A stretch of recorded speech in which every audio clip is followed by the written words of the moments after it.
चलिए तो आज शुरू करते हैं मैथ के क्लास में। ठीक है, मैथ्स में सिंपल इंटरेस्ट यानी कि साधारण ब्याज। ठीक है, जैसे कि जिसको गांव में हम कहते हैं सुदही। क्या कहते हैं बेटा? सुदही कहते हैं। ठीक है, गांव में लोग जो सुदही चलाते हैं, आप लोगों ने अभी, आप लोग सबके सब गांव के हैं, सुना होगा सुदही क्या होता है। तो सुदही इसी के हिसाब से चलाया जाता है। ठीक है, ये सिंपल इंटरेस्ट होता है। और इसके बाद एक और होता है, कहते हैं ना कि ब्याज का भी ब्याज लगना, ब्याज का भी ब्याज लगना, जो कि हम आगे बताएंगे वो कंपाउंड इंटरेस्ट के बारे में, जिसको हम बोलते हैं चक्रवृद्धि ब्याज। क्या बोलते हैं बेटा? तो अभी हम सिंपल इंटरेस्ट की बात कर लेंगे और सभी लोग शांति से देखेंगे, एक साथ सही से देखेंगे तो समझ में आएगा, नहीं देखोगे समझ में नहीं आएगा। ठीक है, सिंपल इंटरेस्ट, सिंपल इंटरेस्ट का मतलब क्या होता है बेटा?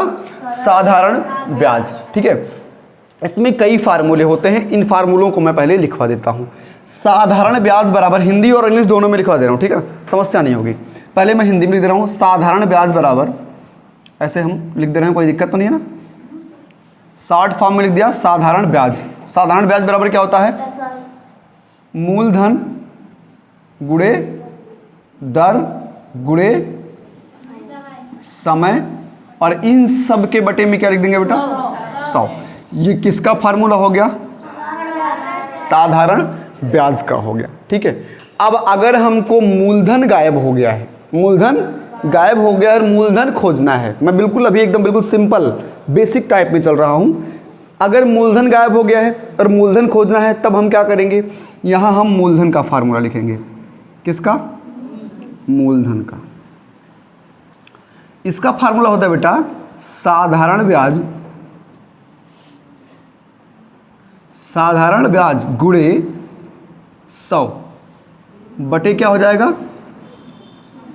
दर गुणे समय। समझ में आ गया ना? इसका फार्मूला यह है कि जब आपके पास मूलधन नहीं होगा तो आपके पास ये 4 चीजें होंगी।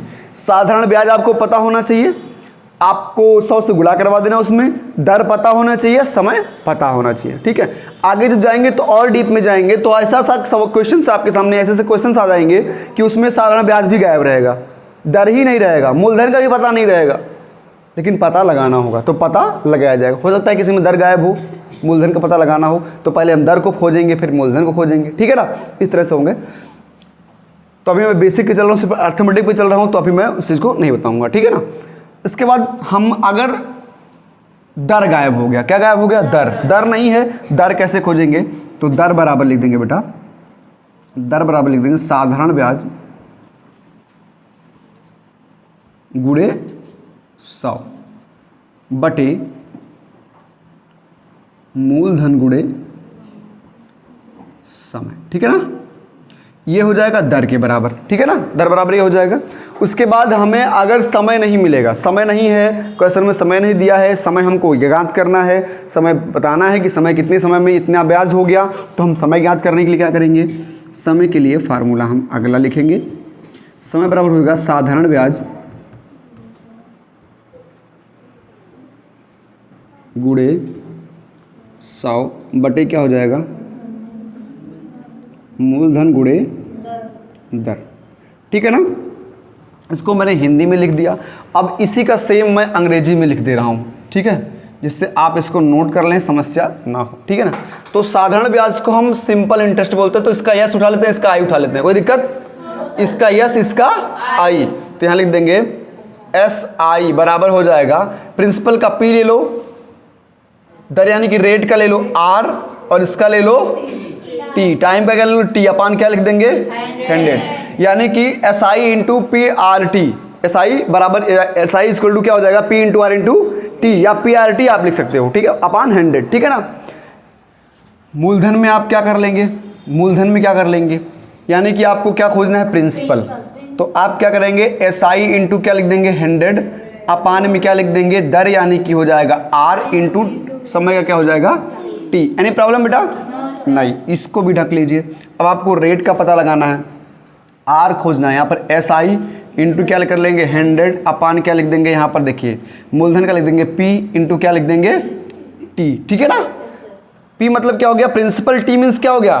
टाइम। ठीक है, और इसके बाद आपको पता लगाना है टाइम का। किसका पता लगाना है? टाइम का पता लगाना है तो आप क्या लिख देंगे, SI इंटू क्या लिख देंगे 100 अपान क्या लिख देंगे P इंटू R। ठीक है, कोई समस्या कोई प्रॉब्लम? ठीक है। अच्छा एक चीज़ और मैंने नहीं बताया तो मैं थोड़ा सा ऊपर ले जाके इसको बता दे रहा हूँ, टाइम है। अमाउंट बराबर क्या होता है? अमाउंट बराबर क्या होता है? अमाउंट मतलब मिश्रधन इसको बोलते हैं। क्या बोलते हैं बेटा? मिश्रधन। जब ब्याज और मूलधन एक में मिलेंगे तो क्या बन जाएगा?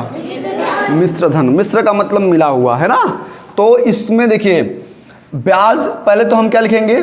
साधारण ब्याज। क्या लिखेंगे? साधारण ब्याज। और धन क्या लिख देंगे? मूलधन। क्या लिख देंगे?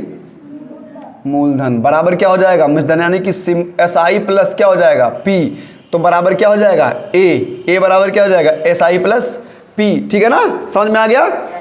अब इसको आप नोट कर लीजिए। उसके बाद हम इधर इतना मिटा देंगे, ये छोड़ देंगे हिंदी वाला पोर्शन, क्योंकि हिंदी में समझ में आना चाहिए आपके, इंग्लिश में भी समझ में आता रहेगा। और हम क्वेश्चंस कुछ लगवाते हैं, ठीक है ना। चलिए उस फार्मूले को जो हमने फार्मूला जो लिखा है उस फार्मूले पर हम एग्जाम्पल्स कुछ लगाते हैं। और हर एग्जाम्पल के साथ एक होमवर्क, एक क्लास वर्क भी आपको देंगे। तुरंत आपको उसी एग्जाम्पल के अकॉर्डिंग अगला वर्क करना होगा, ठीक है। तो इस वर्क को करने के लिए पहला एग्जाम्पल देख लेते हैं। पहला क्वेश्चन है, find the interest on RS 500 for a period of 4 years at the rate of 8% per annum. Also find the amount to be paid at the end of the period. कह रहा है, मेरी बात ध्यान सुनेगा, फाइंड द इंटरेस्ट, साधारण ब्याज ज्ञात करना है 500 रुपए। कितने का?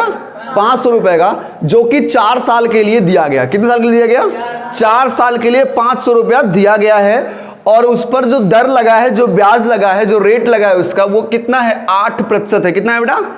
8% का रेट है। तो अब बताइए कि वो find the amount to be paid at the end of the period. तो कह रहा है कि अमाउंट बताइए। क्या बताइए? अमाउंट बताइए कि ये सारी अवधि जो 4 साल की अवधि है, जो 4 साल का समय था, पीरियड का मतलब क्या होता है? अवधि। जो 4 साल की अवधि, जो 4 साल का समय दिया गया था, वो 4 साल का समय खत्म होने के बाद उसने टोटल कितना अमाउंट पेड किया, अमाउंट ज्ञात करना है। क्या ज्ञात करना है? अमाउंट। तो सबसे पहले हम इंटरेस्ट ज्ञात करेंगे, उसके बाद हमको अमाउंट मिलेगा, ठीक है। तो सॉल्व कर लेते हैं। सबसे पहले देखिए दिया क्या क्या गया है, इसमें मिला क्या क्या है? प्रिंसिपल है। क्या है? प्रिंसिपल कितना है बेटा? 500। कितना है बेटा? 500 प्रिंसिपल है। इसका रेट क्या है? रेट कितना है? 8%। कितना है? 8% है। और टाइम क्या है बेटा? 4 years है। 4 years टाइम है। और हमको जो फाइंड करना है, ये यहां पर दिया गया है, फाइंड क्या करना है? सबसे पहले हमको इंटरेस्ट फाइंड करना है। क्या फाइंड करना है? कैसा? Simple interest. Simple interest find करना है। और उसके बाद हमको क्या बताना है? अमाउंट। यानी कि दो चीजें हमको बतानी है, सिंपल इंटरेस्ट बताना है और अमाउंट भी बताना है, ठीक है ना। तो इसको हम देख लेते हैं कैसे क्या किया गया, सॉल्व कर लेते हैं। तो सिंपल इंटरेस्ट का फॉर्मूला क्या है बेटा? P into R into T अपान क्या हो जाएगा? 100। तो P कितना है बेटा? 500। कितना है बेटा? इंटू R कितना है? और इंटू टाइम कितना है? अपान क्या लिख देंगे? 100। ठीक है। अब देखिए इन 2 जीरो से ये 2 जीरो कैंसिल हो जाएंगे, कैंसिल। और 5 8 जा कितना होता है? 40। कितना होता है? और 44 जा 40 इंटू 4 लिख देंगे, 100 क्या हो जाएगा? 60। ये हमने क्या फाइंड किया बेटा? ये सही। क्या फाइंड किया गया? सिंपल इंटरेस्ट जो फाइंड हुआ है वो ये फाइंड हुआ है, ठीक है। नेक्स्ट अब हमको अमाउंट ज्ञात करना है। क्या निकालना है हमको? तो अमाउंट के लिए हम क्या करेंगे? अमाउंट के लिए क्या करेंगे? सिंपल इंटरेस्ट के साथ हम क्या कर लेंगे? प्रिंसिपल को ऐड कर लेंगे, ठीक है ना। तो अमाउंट कितना हो जाएगा? सिंपल इंटरेस्ट कितना है बेटा? 160 और प्रिंसिपल कितना है? 500, ठीक है। तो क्या हो जाएगा? 660 हो जाएगा ना। ये आपको क्या हो जाएगा बेटा? आंसर। ये आपका अमाउंट भी मिल गया और आपका क्या मिल गया? SI। तो यहाँ मिटा के आप लिख सकते हैं SI बराबर 160 और अमाउंट इक्वल टू क्या हो जाएगा? 660, ठीक है। Any problem? नोट कर लीजिए इसको तुरंत एग्जाम्पल।